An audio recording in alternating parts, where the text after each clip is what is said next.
खुलुमबाय स्टुडियोआव आं उदांस्रि मुसाहारि सनाथि मायथाइ फोरबो आरो 25थि बडलेण्ड मुंख्लं सनानि काप जोलुर बादायलायनाया 5 डिसेम्बरनिफ्राय एबा थांनाय मैयानिफ्राय जागायबाय। 25थि बडलेण्ड मुंख्लं सनानि काप जोलुर बादायलायनाया थांनाय 5 डिसेम्बरनिफ्राय एबा मैयानिफ्राय जागायनानै फैगौ 18 डिसेम्बराव जोबथा बादायलायनाया खुंफुंजागोन।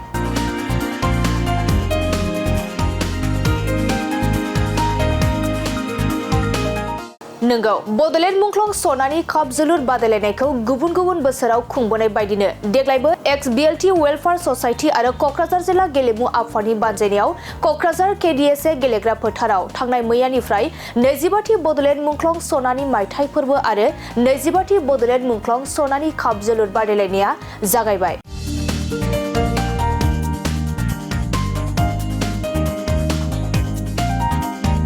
बे 25थि बडलेण्ड मुंख्लं सनानि काप जोलुर बादायलायनायाव कसुगावनि बारदै सिख्ला एससि आरो बिजनीनि फेरेंगा क्लाबनि गेजेराव जोलुर बादायलायनाया जानानै थाङो।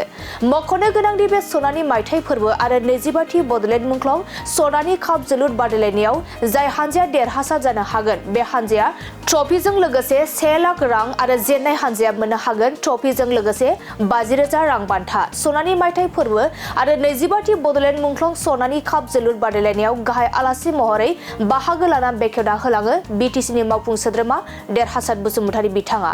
बेनि अनगायैबो हाबाफारियाव बाहागो लादोंमोन MCLA Dhaneshwar Goyari, MCLA Jubiraj Basumatary, MCLA James Basumatary, all Assam football एसोसिएशननि नेहाथारि डक्टर सांग्रां ब्रह्म आरो गुबुन गुबुन बिबानाव थानाय सोद्रोमाफोर। बिटिसि ओनसोलखौ जेरैथिंबो जौगासार होनो थाखाय आरो बे बिटिसिआव थानाय सुबुं माहारिखौ जौगासार होनो थाखाय जि बड'फा उपेन्द्रनाथ ब्रह्मनि दैदेननायाव मास मुभमेन्ट जादोंमोन आरो बिएलटिनि दैदेननायाव जि मोनसे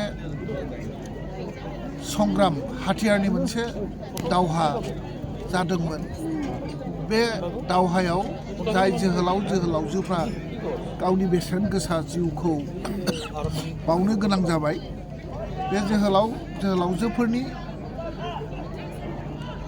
मुङै बे ट्रफिखौ जोङो आरम्भ खालामनाय जादोंमोन आरो गेलेयै देग्लाय बोसोराव 25 बोसोर जाबाय सिलभार जुबलि बोसोर। बे खेलानि गेजेरजों बिटिसिआव थानाय गासैबो रायजो राजाखौ खौसेथि अनलायनाय मोजां मोनलायनाय आरो बुजाफरानि गेजेरजों बिटिसिनि फारसे थानाय जिथु दायबद्धता बिटिसिनि जिथु जौगानाय आरो बिटिसिखौ गोजोनै लाखिनाय जि हाबाफारि बे हाबाफारियाव बे खेलानि गेजेरजों जथेस्थ' जोंनो मोनसे बारहावा लाबोनो हादों आरो जाय जोहोलावजो बिथांमोना गावनि बेसेन गोसा जिउखौ जाथिनि थाखाय देशनि थाखाय आरो बे बर' माहारिनि थाखाय बावगारबाय जाहाथे बिथांमोननि जिथु माने बावसोमनाय जि मोनसे हाबाफारि बा बावसोमनाय जि मोनसे गोसो बे गोसोखौ जोङो अरायबो जोंखौ थुलुंगानाय मोनसे हाबाफारि लानानै बिथांमोननि जि सेक्रिफाइस बे सेक्रिफाइसआ जोंखौ थांनानै थानायनि बा खौसेयै थांनानै थानानै जाथिनि थाखाय आरो ओनसोलनि थाखाय खामानि मावनायनि जे मोनसे बोसोन हिसाबै बेखौ जोङो गोसोआव लानानै जों अरायबो बिथांमोनखौ जोङो जाहाथे बोसोरे खेबसे सेलुट खालामनानै बिथांमोननि बावसोमनाय आरो बिथांमोननि सेक्रिफाइस आरो बिथांमोना जोंखौ फोरोंलांनाय जाथिनि थाखाय खामानि मावनो फोरोंलांनाय आरो गोबांनि गेजेराव खौसेथि लाखिनानै सान्थि आरो गोजोननि गेजेरजों जौगानाय लाबोनायनि हाबाफारियाव गावखौ बावसोमनानै खामानि मावनायनि जि मोनसे बोसोन बेखौ जोङो बोसोन हिसाबै जाहाथे लानो हायो आरो बोसोन हिसाबै लानानै जोङो प्रत्येक बोसोरावनो जोङो खेबसे ज' जायो आरो जोङो खेला गेलेनायनि गेजेरजों गासैबो खेलाखौ मोजां मोनग्रा समाजखौ मोजां मोनग्रा जाथिनि थाखाय बावसोमनो मोजां मोनग्रा गासैबो जोङो बेवहाय ज' जानानै जोङो बिथांमोनखौ खेबसे जोङो बोसोराव खेबसे सेलुट होनायनि हाबाफारि हिसाबै जों बेखौ बोसोरै खुंबोबाय थादों आरो देग्लाय सिलभार जुबलि बोसोर आगोलनिख्रुइ एसे साबसिन जाकजमकसिन खालामनो सेस्था खालामदों आरो एबाराव हयथ' दिनै अपेनिं सेसन अपेनिं मेट्स बे अपेनिं मेट्सआव मानसिफोरनि जि बाहागो लानाय बेखौ नायोब्ला गोबां रायजो राजाफ्रा बे खेलायाव बाहागो लागोन जों बेखौ आसा खालामदों आरो नोंथांमोननि गेजेरजों गासैबो फुटबल खेला मोजां मोनग्रा जोंनि बिटिसि ओनसोलनि आरो गासै ओनसोलनि रायजो राजाखौ बे खेलायाव बाहागो लाफैनो थाखाय आंनो खावलायहरनाय जादों। थ' जोङो फुटबला खालि खेलाल' नङा, फुटबला मोनसे गेलेनायल' मोनसे नङा। बे फुटबलनि गेजेरजों गाव गावनि देहाखौ गोग्गो लाखिनो हानायनिबो मोनसे सुबिदा आरो बे फुटबला दिनै गेलेनायनिल' मोनसे प्लेटफर्म जानानै थायाखै।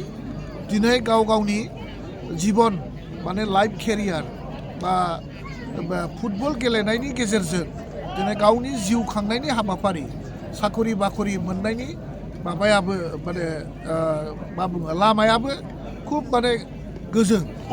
गतिके जोङो फुटबल गेलेनायनि गेजेरजों गावनि देहाखौ गोजोनै लाखिनाय आरो गावखौ मोनसे बेस्थ'थायाव दोननाय आरो बेस्थ'थानि गेजेरजों गावनि लाइफ केरियारखौ दानाय, बे लाइफ केरियारखौ जाहाथे गावनि लाइफ केरियार दानायनि जिथु सम बे समखौ ओरैनो हगारालासैनो जोंनि जाखांफुनाय सेंग्रा सिख्लाफ्रा गासैबो खालि फुटबलल' नङा, जिखुनु गेलेनाय माने देहानि सरसा खालामनानै गावनि गोसोखौ देहाखौ गोग्गो खालामनायजों लोगोसे गावनि गोसोखौ सुस्थ' खालामनाय आरो सुस्थ' गोसोनि गेजेरजों जोङो गाव गावनि जिबन दानाय लेखा फरायाव जाहाथे बाहागो लानानै बांसिनै लेखा फरायाव गोसो होनानै लेखा फराजों लोगोसे जोंनि करिकुलार एक्टिभिटिसाव जाहाथे बांसिनै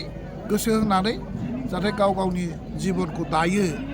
खेला दुलानि गेजेरजोंबो दिनैनि दिनाव गावनि संसारखौ दानो हानाय साखरि बाखरि मोननायनि बेबस्थाया खुब माने गुवार। दा ओंखायनो बयखौबो आंनो खेला दुलायाव बेस्थ' थानो थाखाय आं खावलायदों। फरायनायाव खुब बेस्थ'था थानो थोनदों, आङो खावलायदों। बयबो खेला दुलानि गेजेरजों गाव गावनि समायखौ बेस्थ'थायाव थानानै जाहाथे लाइफ दानायाव गोसो होयो, बेखौनो आङो नोंथांमोननि गेजेरजों आंनो जोंनि जाखांफुनाय गथ' गथायफोरखौ आङो खावलायहरदों। दिनै अपेनिं सेरेमनि जाबाय। बे अपेनिं सेरेमनियाव मोननै टिम फैदों, जे मोनसेया जाहैबाय बारदै सिख्ला कुसुगाव आरो मोनसेया जाहैबाय फेरेंगा बिजनि। दिनैनिफ्राय जोङो स्टार्ट जाबाय मार्टिस गल्ड कापनि टुर्नामेन्टआ आरो बे मार्टिस गल्ड कापआनो जाहैबाय 2000 सनाव जोंनि मानगोनां श्रीजुत हाग्रामा महिलारि सारा मोनसे सिद्धान्त लानानै गोसोखांनायनि मुङाव जाहाथे जों मुंख्लंफोरखौ अराय सम जों गोसोखांलांबाय थानो हायो, बिसोरनि मुङाव सारा मोनसे दिपलि सिन्ताधारा खालामनानै 2000 सनाव सारा बे फुटबल टुर्नामेन्टखौ जागायजेनदों। नट अनलि फुटबल, बेजों लोगोसे 2000 एथलेटबो होदोंमोन सारा आरो भलिबलबो होफादोंमोन। खिन्थु दिनै जोङो फैयै 2005निफ्राय बेखौ एसे चेन्ज खालामनानै फुटबलजों अनलि एन्ड भलिबल मोननै इभेन्ट्सखौल' दोननाय जादों। दा बे दिनैसिम फैयै 25 बोसोर जाफैबाय। स' देग्लाय जों बेखौ सिलभार जुबलि खुंनो खाबु मोनदों। टटेल बाहाय जोंनाव जइन जाफैनाया 12 टिम फैबाय आरो बाखि बाहेरा स्टेटनिफ्राय दं, वेस्ट बेंगलनिफ्राय दं, कलकातानिफ्राय मोनसे टिम दङ आरो नर्थ बेंगलनिफ्राय मोनसे टिम दं आरो जोंहा खाथि नाइबरहुड नर्थ इस्टनि टिम मणिपुर स्टेटनिफ्राय मोनसे टिम फैदों। बान्था हिसाबै मा थाङो? पार्डन? बान्था हिसाबै जोंहा 1 लाख उइथ ट्रफि विनारनि थाखाय आरो रानार्स आपनि थाखाय 50,000 उइथ ट्रफि। माला जागोन सार फाइनाला? फाइनाला 18 December जोंना फाइनाल थैंक इउ